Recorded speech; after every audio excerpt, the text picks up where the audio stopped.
Hari ini saya nak share dengan korang lagi satu teknik untuk membuangkan blokej masalah yang ada kat dalam diri. Bagaimana membuka 7 lapisan rezeki yang ada kat dalam diri kita supaya rezeki dapat mengalir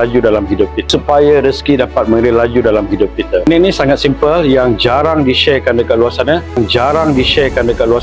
Tapi hari ini saya nak share dengan korang. Alright, cara dia sangat simple. Apa yang korang perlu buat adalah tangan 2 jari dekat sini. Korang letak di belakang tengkuk korang di sini. Korang tengok dekat sini. Caranya adalah belakang dekat sini. Korang letak. Korang tapping sahaja 5 kali. 1, 2, 3, 4, 5. Dan kemudian korang pejamkan mata. Korang tarik nafas perlahan-lahan. Tahan. Lepaskan. Dan korang teruskan pernafasan ini. Tahan, lepaskan. Korang ulang-ulang teknik pernafasan ini berulang-ulang kali.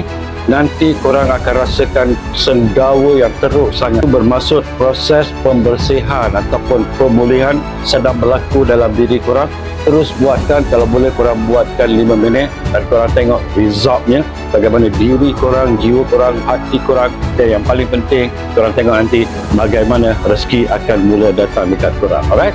Rezeki akan mula datang dekat korang. Alright? So itu saja yang saya nak kongsi dengan korang. Kalau korang rasa video ini bermanfaat, klik like, share and repost video ini supaya ramai orang dekat luar sana dapat sesuatu apa yang saya sharekan pada hari ini. I'll see you. Assalamualaikum.